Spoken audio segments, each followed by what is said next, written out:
এরপরে দেখি আমার বউ হঠাৎ করে দৌড়ি আইছে, আইয়া কয় আরে বেটা একটা কিতা আমার আরেকটা ফুতলা স্বর্ণ ধরাই দিছে, যে স্বর্ণ আমি আমার বউরে দিছি না বিয়া তোর, ইটা একটা গলার হার উঠতে লাইছে আমার বউরে। কোথায় কত দুর্নীতি হয়েছে সেই কথাটা তাকে এখানে স্পষ্ট বলতে হবে, যার জবাব আমি দেব। আসসালামু আলাইকুম দর্শক, দেশ ও দেশের বাইরে থেকে যারা এই মুহূর্তে আমার ভিডিওটি ওপেন করেছেন সবাইকে অসংখ্য অসংখ্য ধন্যবাদ। দর্শক, প্রথমেই আপনারা স্ক্রিনে দেখেছেন যে ব্যারিস্টার সুমন কিছু তথ্য দিচ্ছেন এবং সেই তথ্য শেষে মাননীয় প্রধানমন্ত্রী তার প্রশ্নের উত্তরে বলেছেন যে কি দুর্নীতি করেছে সমস্ত কিছু ব্যারিস্টার সুমনকে প্রমাণ দিতে হবে। যদি ব্যারিস্টার সুমন প্রমাণ দিতে না পারে তাহলে কঠোরভাবে এর শাস্তি পেতে হবে ব্যারিস্টার সুমনকে। বিনিময়ে ব্যারিস্টার সুমন সমস্ত প্রমাণ আদি সব কিছু নিয়ে হাজির হয়েছেন এই ভিডিওর মধ্যে। অবশ্যই আপনারা সঠিকভাবে এই ভিডিওটি সময় নিয়ে একটু দেখুন, আপনারা পুরা তথ্য বেনজিরের পেয়ে যাবেন এবং বেনজির কি দুর্নীতি করছে, তালকে তিল করে কি বুঝাচ্ছে আপনারা পেয়ে যাবেন। কেননা ব্যারিস্টার সুমন এমন একজন ব্যক্তি যে সে কখনো প্রমাণ ছাড়া কথা বলেন না, প্রমাণ ছাড়া উনি কোনো জিনিসের সাথে যুদ্ধ করেন না। তাই ব্যারিস্টার সুমন আজকের এই এপিসোডে যে সমস্ত তথ্যগুলো তুলে ধরবে এবং যে সমস্ত তথ্যগুলো আপনাদের সামনে উপস্থাপন করবে, যা আপনারা শুনলে আপনারা অবাক হয়ে যাবেন যে ব্যারিস্টার সুমন এত তথ্য কোথা থেকে পায়। এবং মাননীয় প্রধানমন্ত্রী উনি চ্যালেঞ্জ করে বলেছেন যে আমি সমস্ত তথ্য আদি প্রমাণ নিয়েই আপনার সঙ্গে সরাসরি কথা বলবো। তার আগে চলুন আমরা কিছু কথা শুনে আসি সেই আইনজীবী প্রধানের। সীমাহীন সম্পদ সে অর্জন করেছে এবং এটা তো অবশ্যই অনুসন্ধান হয়ে এটা মানে গুরুতর ব্যবস্থা হওয়া দরকার। এবং এইটা হলে যেহেতু উনি সর্বোচ্চ পদে ছিলেন, তার বিরুদ্ধে যদি আইন তার কাজ করে, আইনকে নিজের গতিতে চলতে দেওয়া হয়, তাহলে এটা নিঃসন্দেহে সবার জন্য একটা সতর্কবাণী হবে। স্যার, আরেকটা প্রশ্ন সামনে আসছে যে একজন এমপি স্বতন্ত্র প্রার্থী তিনি দুদকে গিয়ে একটি আবেদন জমা দিয়েছেন অনুসন্ধান শুরু করার জন্য। একজন এমপি এইভাবে গিয়ে দুদকে চিঠি দিয়ে করতে পারে? দর্শক, ইতিমধ্যে আপনারা দুদক প্রধানের কথা শুনেছেন এবং দুদক প্রধান বলেছেন যে যদি এটা তথ্য প্রমাণ সব কিছু সঠিক মিলে সঠিক হয় তাহলে আমাদের দেশের জন্য একটা কঠিন মেসেজ হয়ে দাঁড়াবে, কেননা সে সর্বোচ্চ পদে ছিল। এদিকে প্রশ্ন ওঠে যে ব্যারিস্টার সুমন একজন এমপি হয়ে কিভাবে একজন সাবেক আইজির বিরুদ্ধে দুদকে গিয়ে মামলা করেন।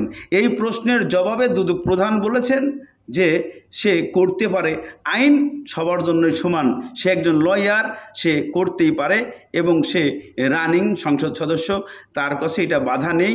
যে কোনো লয়ার, যে কোনো মানুষই দুদকে একজনের বিরুদ্ধে প্রমাণসহ মামলা দিতে পারে, এটা কোনো বাধা নেই, এটা আমাদের বাংলাদেশের কোনো আইনে নেই। দুদকের প্রধান আরও বলেছেন যদি এটা সত্য এবং সঠিক প্রমাণ এনে দিতে পারে এবং প্রমাণ করতে পারে তাহলে বেনজির আহমেদের কঠিন থেকে কঠিন শাস্তির ব্যবস্থা করা হবে। দর্শক, চলুন আরও কিছু ব্যারিস্টার সুমনের তথ্য। পরে বৈধের প্রশ্ন, উনার 34 বছরের লাইফে উনার বেতন সহ হওয়ার কথা 1,74,00,000, প্রায় 1.25 কোটি। কিন্তু 1.25 কোটি তো উনার বেতন টেতন মিলে আর উনার মেয়ে আর বউ মিলে মাশাল্লাহ প্রায় কয়েকশো কোটি। তো এত টাকা যদি উনার থাকে কেউ কোনো কথা বলে না। মানে একটা ইনকোয়ারি যে করবো, আমি কিন্তু বলছি না যে উনি এখনই দুর্নীতিবাজ। আরে ভাই, এত সম্পদের হিসাব আসলে একটা ইনকোয়ারির কথা বলবে না কেউ? আপনি দেখবেন যে 31 তারিখে রিপোর্টটা হওয়ার পর আমি কাউরে কথা বলতে শুনি না, সবাই মনে হয়। দর্শক, ইতিমধ্যে আপনারা ব্যারিস্টার সুমনের কথাগুলো শুনেছেন। ব্যারিস্টার সুমন আফসোস করে বলেছেন যে বাংলাদেশে কি আমি একজনই ব্যারিস্টার সুমন আছি, আর কেউ নেই। এই যে সংবাদটা এটা প্রচার হওয়ার পরে কোনো একটা সাংবাদিক, কোনো একটা প্রতিষ্ঠান, কোনো একটা নাগরিক এটা নিয়ে কথা বলেন নাই।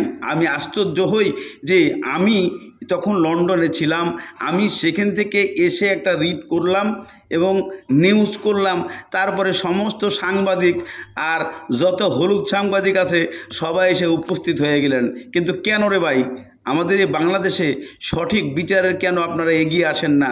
এখানে শুধু একজনই ব্যারিস্টার সুমন ছিলেন না, আরও হাজার হাজার ব্যারিস্টার সুমন বাংলাদেশে রয়েছেন, বড় বড় চ্যানেল রয়েছেন, কিন্তু কেউ মুখ খুলেন নাই। কেন? আপনারা চাকরি হারাবেন? আপনারা মৃত্যুর ভয় পান? এগুলো ব্যারিস্টার সুমন ভয় পান না। ব্যারিস্টার সুমন আরও বলেছেন যে এদের পিছনে সঠিক সময়ে সঠিকভাবে প্রয়োগ না করায় এরা দিন দিন অনেক কিছু পাহাড় সম্পদ গড়ে নিয়েছে, যা এদেরকে পাহাড় গড়তে আমরা সহযোগিতা করেছি, কারণ আমরা মুখ খুলি নাই। আমরা যদি আগেই মুখ খুলতাম, আমরা যদি আগেই একে নিয়ে বিভিন্ন ধরনের নিউজ করতাম, তাহলে আজকে হাজার হাজার কোটি টাকার সম্পদ জনগণের অর্থ হাসিল করে করতে পারতো না। এই প্রশ্নগুলো ব্যারিস্টার সুমন বলেছেন, প্রতিনিয়তই বলে আসছেন। ব্যারিস্টার সুমন আরও বলেছেন যে বেনজির আহমেদ সংবাদে এসে উনি তালকে তিল বুঝিয়ে আপনাদেরকে পার হয়ে চলে যেতে চাচ্ছে, কিন্তু আমি ব্যারিস্টার সুমন থাকতে কখনোই তালকে তিল বানিয়ে যাওয়ার কোনো প্রশ্নই উঠে না। উনি এমনও আপনাদেরকে তথ্য দিতে চাইবে যে উনি দুধে ধোয়া তুলসী পাতা, উনার সম্পদ থেকে, উনার ব্যবসা থেকে, প্রতিষ্ঠান থেকে সব কিছু উনি তৈরি করেছে। চলুন সেই তথ্যগুলো আমরা জেনে আসি। বেনজির আহমেদের কি কি তথ্য আমার বিরুদ্ধে ব্যবস্থা নিক, আমি বলতে পারবো না। মানে আমি বরাদ্দ পাইছি এটা আমি বলতে পারবো না আমার এলাকায়। মানে কি, আমি কি চুরি করতে চাই? দেন তিনি বলেছেন 3 মাসের মধ্যে আমি 28 কোটি টাকা পেয়েছি।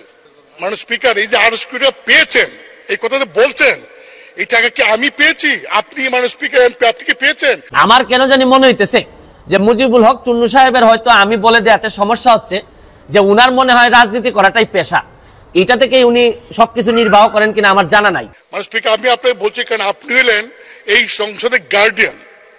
আমাদের কোন সদস্য যদি এমন কোন কথা বলে যে কথায় প্রধানমন্ত্রী মানে স্পিকার সহ 349 জন এমপি সম্পর্কে মানুষের কাছে ভুল বার্তা যাবে, তার দর্শক ইতিমধ্যে আপনারা বর্তমান চিফ হুইপ চুন্নুর কথাগুলো শুনেছেন। সে দুর্নীতি নিয়ে কথা বলায় সে বর্তমানে আমাদের বাংলাদেশের এমপি ব্যারিস্টার সুমন তার গোমর ফাঁস করে দিয়েছে। মাসিক বেতন কত টাকা পেয়েছে সরকারের কাছ থেকে, কত শাড়ি পেয়েছিল, এইগুলা প্রকাশ করায় চুন্নু সাহেব ক্ষিপ্ত সংসদে স্পিকারকে বিচার দিয়েছেন। কারণ চোরের মায়ের বড় গলা, কারণ উনি ওনার এলাকায় এগুলো প্রকাশ করেন নাই। বাংলাদেশে কোনো এমপি আজ পর্যন্ত প্রকাশ করেন নাই। এগুলা প্রকাশ করলে তাদের চুরি করতে সমস্যা, চুরি করতে পারবেন না, এই জিনিসগুলো প্রকাশ করেছিলেন ব্যারিস্টার সুমন। এখন চলুন আমরা শুনে আসি। শুধু তিলকে তাল নয়, তাল গাছের ঝাড় সমেত তাল বানিয়ে ভুলভাবে উপস্থাপন করা হয়েছে। আমার জন্মশহর গোপালগঞ্জে 2014 সাল থেকে আমাদের পারিবারিক কৃষি খামার ও কৃষিতে বিনিয়োগ আছে। সে সময় থেকে 10 বছর ব্যাপী ধীরে ধীরে কৃষিক্ষেত্রে আমাদের পারিবারিক বিনিয়োগ এবং ব্যবসা চলে আসছে। প্রথমে সেখানে আমাদের পরিবার সদস্যগণ একটি ছোট মৎস্য খামার প্রতিষ্ঠা করে। সেই খামারের আয় থেকে আস্তে আস্তে ব্যবসা বৃদ্ধি হয়। পরবর্তীকালে মৎস্য খামারের পাশাপাশি সেখানে বিভিন্ন বনজ, ফলজ, ঔষধি ও মশলা জাতীয় বৃক্ষরোপণের মাধ্যমে দর্শক ব্যারিস্টার সুমনের কথাই সত্য হয়েছে। তালকে তিল বুঝাচ্ছে বেনজির আহমেদ। বেনজির আহমেদ বুঝতে চেয়েছে যে আমি কোনো প্রকার দুর্নীতি করি নাই, আমি কখনোই এই দুর্নীতির পক্ষে ছিলাম না। আমি আমার ব্যবসা প্রতিষ্ঠান দিয়ে আমি পূর্বপুরুষ থেকে এই সম্পদ নিয়ে আমার ওয়াইফ, আমার সন্তানরা এইগুলাকে বৃদ্ধি করেছেন। আমি কোনো দুর্নীতি করি নাই। বর্তমানে কিছু শ্রেণীর লোক আছে যারা তালকে তিল করে তালের গাছের জড়কেও তাল বানাচ্ছে, তারা আমার বিরুদ্ধে শত্রুতা করছে। এই কথাটুকু কতটুকু সত্য যা প্রমাণ করতে ব্যারিস্টার সুমনই যথেষ্ট, আর অন্য কেউ নয়। তাই আপনারা বিশেষ করে ব্যারিস্টার সুমনকে সাপোর্ট করবেন। ব্যারিস্টার সুমন যেন এই ব্যাপারটা নিয়ে সঠিকভাবে কোর্টে হ্যান্ডেল করতে পারে এবং তাকে হুমকি ধামকি দেওয়ার ফলে সে যেন সরে না যায়। এর জন্য ব্যারিস্টার সুমন আপনাদের কাছে দোয়া চেয়েছে যেন সঠিক সময়ে এই কাগজগুলো জমা দিয়ে তাদের সঠিক বিচার করতে পারে। এটাই আশা করছি সবার কাছে, কেননা বাংলাদেশে বেশিরভাগই বড় বড় হাত লম্বা মানুষ, যাদের হাতকে ব্যারিস্টার সুমন কখনোই ভয় পান নাই। ব্যারিস্টার সুমন এতটুকুই বলতে চেয়েছেন, হাত যত বড়ই লম্বা হোক না কেন সেই হাতের পুত দিয়েই ব্যারিস্টার সুমন চলে যাবেন, কোনো দ্বিধাই করবেন না। কেননা ব্যারিস্টার সুমন কখন মৃত্যুকে পরোয়া করে না। ব্যারিস্টার সুমন আইন বুঝে, আইন জানে, সেহেতু অপরাধ যে করেছে তার শাস্তি পেতেই হবে। দর্শক, আজকের মতো এখানেই শেষ করছি। ভালো থাকুন, সুস্থ থাকুন, দেখা হবে পরবর্তী ভিডিওতে।